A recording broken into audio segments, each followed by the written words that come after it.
ஐயா வணக்கங்க ஐயா. வணக்கம். எப்படி இருக்கீங்க? நல்லா இருக்கேன். சிறப்புங்கய்யா. தமிழ் புத்தாண்டு வந்துருச்சு. இப்ப எல்லாரும் புத்தாண்டு பலன் கேட்டுட்டு இருக்கிறாங்க.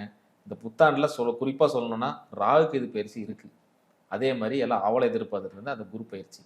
ஏன் ஆவலா எதிர்பார்க்குறாங்கன்னா, உச்ச குருவா வேற வராரு. 12 வருஷம் கழிச்சு இப்போ குரு பயிற்சி ஆகுறாரு. அதுவே ஒரு பெரிய விஷயம் நான் நினைக்கலாம். சுபகாரியங்கள் நினைக்கலாம்.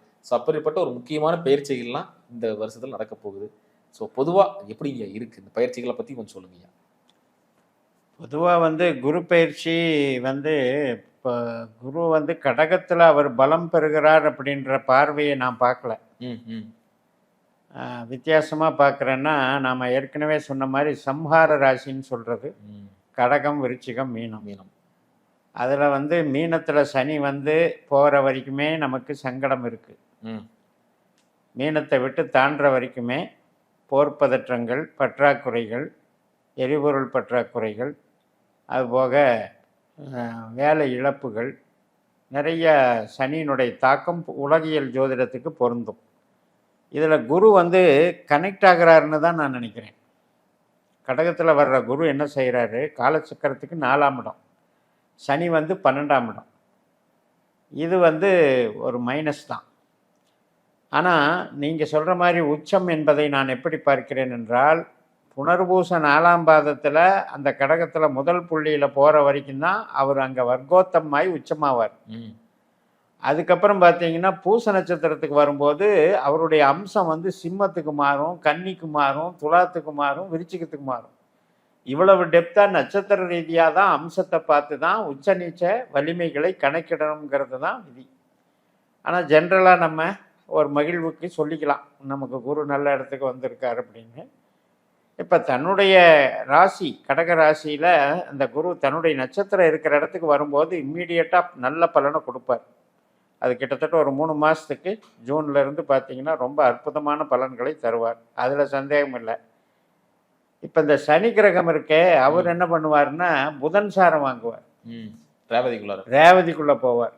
அப்புறம் குரு ஆயில்யத்துக்கு வருவார், அதே பூசத்துக்கு ஆயில்யத்துக்கு வருவார்.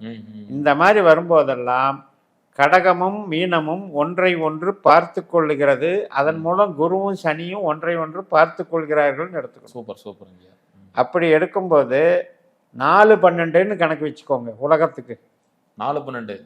அப்போ 4-12 என்ன செய்யும் அப்படின்னா, தொழிலை இல்லாமல் பண்ணாது, ஆனால் தொழிலில் தேக்க நிலையை கொடுத்துக்கிட்டே இருக்கும். அதாவது வளர்ச்சி இல்லைங்க, ஸ்பீடாக வளர முடியல, போட போட பணம் போட்டுக்கிட்டே இருக்கு. இப்படிப்பட்ட ஒரு பொருளாதார நெருக்கடியை கண்டிப்பாக உலகியல் ஜோதிடத்துக்கு கண்டிப்பாக தரும். ஆனால் தனி மனிதருக்கு நம்ம ராசி பிரகாரம் பார்க்கும்போது அது நல்லது பண்ணும், வித்தியாசப்படும். இப்போ அதில் பார்த்தீங்கன்னா மேஷம், சிம்மம், தனுசு இந்த 3 ஜென்ரலாக மைனஸ்னு வச்சுக்கோங்க பொதுவாக. ரைட்டு. ரிஷபம், கன்னி, மகரம் இதுக்கு ப்ளஸ்ன்னு வச்சுக்கோங்க. அதே மாதிரி மிதுனம், துலாம், கும்பம் இதுக்கு பொருளாதார ப்ளஸ்ன்னு வச்சுக்கோங்க. ஓகே. கடகம், விருச்சிகம், மீனத்துக்கு அருள் சார்ந்தும் உறவுகள் சார்ந்தும் நல்லதுன்னு வச்சுக்கோங்க. இப்படி தான் பிரிக்கணும். சிறப்பு. அதே மாதிரி ராகுக்கு இது பயிற்சி அதுவும் நிகழப்போகுது, அதை பற்றி. ராகு இப்போ குரு ஜூனில் மாறும்போது ராகு டிசம்பரில் மாறிடும். அப்போ அது என்ன ஆகுது அப்படின்னா, அது ஒரு உன்னதமான இடத்துக்கு வருது. ராகு கேதுவுக்குன்னே ஒரு அற்புதமான இடம்னு எடுத்துக்கிட்டிங்கன்னா இந்த மகர கடகம்தான். அந்த கடகம் மகரம் அப்படிங்கிறது ஸ்பெஷலான ராகு கேதுவுக்கு உண்டான பலன். எதனாலங்கய்யா? அது அவர்கள் கிட்டத்தட்ட அவர்கள் பிறந்த ராசி மாதிரி. அந்த மாதிரி இப்போ கேதுவுக்கும் மகரத்துக்கும் ஒரு தொடர்பு இருக்குது, ராகுவுக்கும் கடகத்துக்கும் ஒரு தொடர்பு இருக்குது. இது அப்படியே மாறி வருது. கடகத்தில் கேதுவும் மகரத்தில் ராகுவும் வருது. எப்படி இருந்தாலும் அது சர்ப்ப யோகமாக மாறும். எல்லாமே சர்ப்ப தோஷம்னு சொல்கிறோம் இல்லையா, அது சர்ப்ப யோகமாக மாறும். ஏன்னா காலச்சக்கரத்துக்கு தொழில் ஸ்தானத்துக்கு வருது. 10ல் ராகு, 4ல் கேது. அது பிரபலத்தை கொடுக்கும், நல்ல வளர்ச்சியை கொடுக்கும். அங்கே குருவோடையும் சந்திப்பு பண்ணுறாரு கேது. ராகு குரு பார்வையால் பார்க்கப்படுகிறார். இதெல்லாம் ஒரு ஸ்பெஷல். சிறப்பு சிறப்பு, ரொம்ப அற்புதமாக சொன்னீங்க. இப்போ என்னென்னா ஒவ்வொரு ராசிக்கான பலன்களும் பார்த்துடலாங்க ஐயா. இன்னைக்கு நம்ம பார்க்கக்கூடிய ராசி மிதுன ராசி. ஸோ அந்த மிதுன ராசிக்கு இந்த புத்தாண்டு பலன்கள் எப்படி இருக்குது, ராகுக்கு இது பயிற்சி இருக்கு, குரு பயிற்சி இருக்கு. ஸோ இது உங்களுக்கு ஃபேவரா அமையுதா? நிறைய மாற்றங்கள் வருதா? பத்தி சொல்லுங்க. புத்தாண்டு பிறப்பே லாபத்தில் பிறக்குது. ம். லாபத்தில் சூரியன். அதனால் மிகப்பெரிய ஒரு அமைப்பு. அதே மாதிரி குருவினுடைய நல்ல பலம். ம். 3ஆம் இடம் தைரியஸ்தானத்தில் கேது, ம். 9ஆம் இடம் பாக்கியஸ்தானத்தில் ராகு, ம். கர்மஸ்தானத்தில் சனி. ம். இதெல்லாம் ஜூனில் வந்து குரு பயிற்சியும், டிசம்பரில் வந்து ராகு கேது பயிற்சியும் ம். இவர்களுக்கு எல்லாமே சாதகமாக இருக்குது. ராகு கேது பயிற்சியில் மட்டும் என்னன்னா குடும்ப சம்பந்தப்பட்ட விஷயத்தில் மைனஸ் இருக்குது ஆஃப்டர் டிசம்பர். ம். அது ஆனால் பொருளாதாரத்துக்கு எல்லா கிரகமுமே சப்போர்ட். ம். தொழிலுக்கு சப்போர்ட், பொருளாதாரத்துக்கு சப்போர்ட், பண வசதிக்கு சப்போர்ட். அதனால் மிதுனம் வந்து பலம் பொருந்திய ராசியாகத்தான் இந்த வருடத்தில் டெவலப் ஆகும். 10ஆம் இடத்து சனி வந்து தன்னுடைய சொந்த நட்சத்திரத்தில் இருந்தவர் அப்படியே புதனுடைய நட்சத்திரத்துக்கு மாறுவார். ம். புதன் தான் நம்ம அதிபதி, லக்னம். ராசி அதிபதி. ம். அதனால் சொந்த தொழில் செய்கிறவங்க, இன்னும் பார்க்க போனால் அனைத்து விதமான ட்ரேடிங், ம். புதன்னாலே வணிகம்னு அர்த்தம். ம். அந்த ட்ரேடிங்கு இதுக்கெல்லாம் ரொம்ப அற்புதமாக அமையக்கூடிய இப்ப அவரு நட்சத்திரத்துல போறனால இவருக்கு ஒரு தைரியம் கிடைக்குமா? தைரியமும் பணவரவு. ம். அதே மாதிரி சூழல் அமையும், ம். என்வையான்மெண்ட்டு. திடீர்னு இந்த பிஸ்னஸ் இப்போ நல்லா ட்ரெண்டிங்கில் இருக்குது, இதில் லாபம் இருக்குது அப்படின்னு இவங்களுக்கு ஒரு நம்பிக்கை. யாராவது ஒரு நம்பிக்கை கொடுத்து எடுத்து கொடுத்து அதுக்கு கனெக்ஷன் கொடுத்து விட்ருவாங்க. ம். ம். அது மாதிரியான நபர்களை சந்திக்க வேண்டி வரும். அதனால் தொழில் அமையும், சிறப்பாக இருக்கும். இடம், பொருள், வாகனம் எல்லாமே நல்லாயிருக்கும். ஏன்னா 10ஆம் இடத்துல சனின்றது, கர்ம சனின்றது நெகட்டிவாக பேசுகிறோம் நம்ம பாரம்பரியத்தில். ஆனால் நட்சத்திர சார பிரகாரம் பார்த்தீங்கன்னா இது நல்ல பலன் தரும், அற்புதமான பலன். ஒரு தொழிலா இருந்தாலும் ஒரு standard மிதனத்துக்கு வைக்க பொறுத்த வரைக்கும் பணம் தர்றவரே குரு சனி புதன் தான். குரு 10% தான், சனி புதன் தான் 90%. ம்.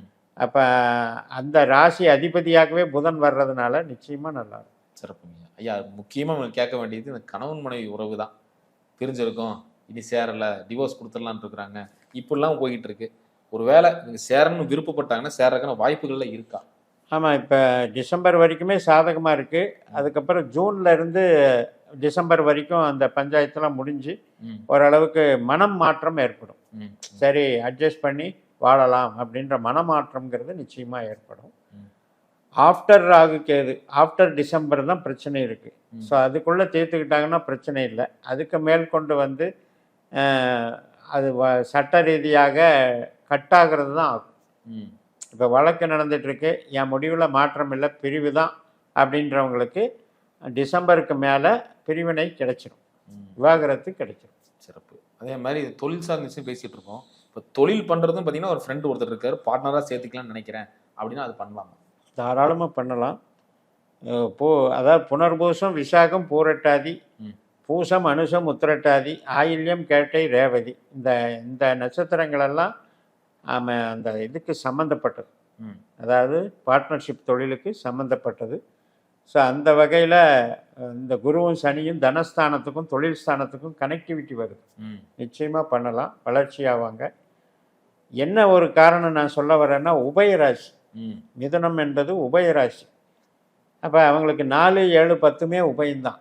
அதனால் நிலைத்த தன்மையாக இருக்க மாட்டாங்க. நீங்கள் வந்து லாங் டேர்மில் ஒரு 20 வருஷம் 30 வருஷம் பார்ட்னராக இருக்கேன்னா எதிர்பார்க்க முடியாது. மிதுன ராசிக்கு கொடுப்பனை வீக்காக இருக்குது. அதனால் ஸ்டாண்டர்டே இப்போதைக்கு தற்காலிகமாக ஒரு ரியல் எஸ்டேட்டில் ஒரு 4-5 வருஷம் போட்டு ஒரு சம்பாதிக்கலாம்னா அதுக்கு ஓகே, ம். ஒன்றும் ப்ராப்ளம் இல்லை. பெரிய லெவலில் பெரிய ஸ்தாபனமாக அதிக நாட்கள் பார்ட்னர்ஷிப் வேணும்னால நினைக்க வேண்டாம். அது மிதுன ராசிக்கு பொருந்தாது. எப்பயும் ஒரு ஐடியா பேர்ன் ஆகுங்கிறீங்களா? 7க்கு 8ஆம் இடம் ம்.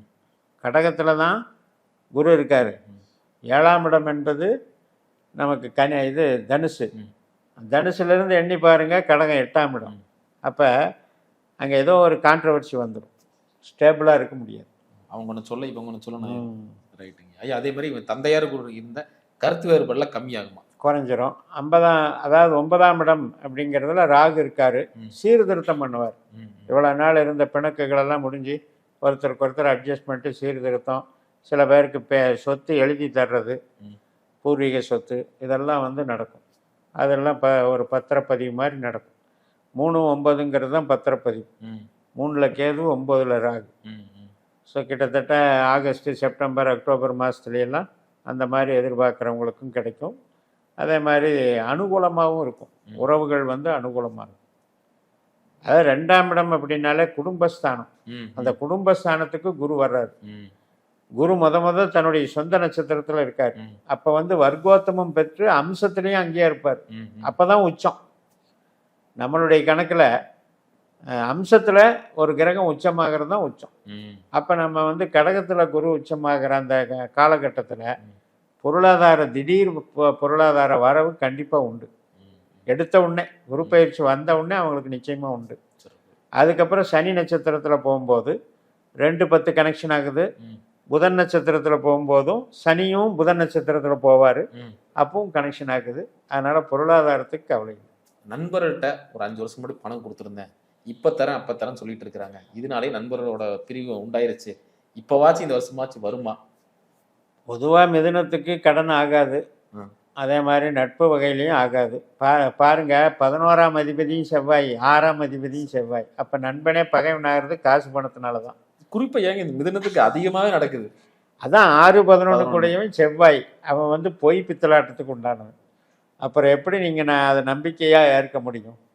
அப்போ ஓரளவுக்கு அவங்கவுங்க ஜாதகத்தில் யாருக்கெல்லாம் 2ஆம் இடம் திசா புத்தி நடக்குதோ அவங்களுக்கு தான் ஓரளவுக்கு திரும்பி கிடைக்கும். 12ஆம் பாவம் 2ஆம் பாவம் வேலை செஞ்சால் தான் பணம், கொடுத்த பணம் வரும்.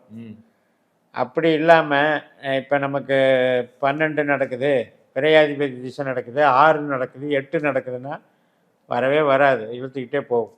நீங்கள் சொல்கிறத பார்த்தா நண்பர்கிட்ட வந்து டீ காப்பியோடு வச்சுக்கணும். ஆமாம், மிதனத்தை பொறுத்த வரைக்கும். ஆனால் நீங்கள் தான் இப்படி பரிதாபப்படுறீங்க, அவங்கெல்லாம் உஷாராக தான் இருப்பாங்க. மிதனத்தை பொறுத்த வரைக்கும் அவ்வளவு சீக்கிரமெல்லாம் கொடுத்துட மாட்டாங்க. நீங்கள் யதார்த்தமாக கேட்குறீங்க, ஆனால் வந்து அப்படி கொடுத்தவங்க மாட்டிக்கிறாங்க. கமெண்ட் செக்ஷனில் போடுறாங்க, ஐயா கொடுத்து 4 வருஷம் ஆச்சு, இன்னைக்கு ஒரு நான் வட்டி கட்டிகிட்டு இருக்கேன் அப்படின்லாம் போடுறாங்க. கொடுக்க வேண்டி வர்றது எப்படி அப்படின்னா ஆசை காட்டி மோசம் பண்ணுறது. அதாவது பொய் பேசி நம்மளை வந்து நம்ப வைக்கிறது. ஏன்னா 6ஆம் இடம் வந்து மிதுனத்திலேயே இருக்கிறதுலையே ரொம்ப கெட்ட கிரகம் யாருன்னா செவ்வாய் தான். வரவே கூடாத ஒரு தசான்னு சொல்லுவாங்க. அது மாதிரி அதே நேரத்தில் அவர் வந்து பலவீனப்பட்டு பொருளாதார ஸ்தானத்தில் சம்மந்தப்பட்டார்னா இந்த மாதிரி கடன் தொல்லையோ பிரச்சனைகளோ கொடுக்கல் வாங்கல் சண்டை சச்சரவோட கொடுத்தே தீருவான். இதைத்தான் நம்ம வந்து அங்காரக தோஷம்னு சொல்கிறோம். அங்காரக தோஷம். அங்காரகங்கிறது கடுமையான கிரகம், சனி மாதிரி. அங்காரக பிரீதின்னு சொல்லி பரிகாரம் பண்ணுவாங்க.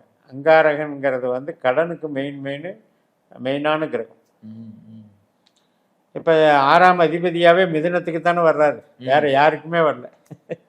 சொன்ன மாதிரி மிதுனத்துக்கு தான் இருக்கு 6ஆம் அதிபதி.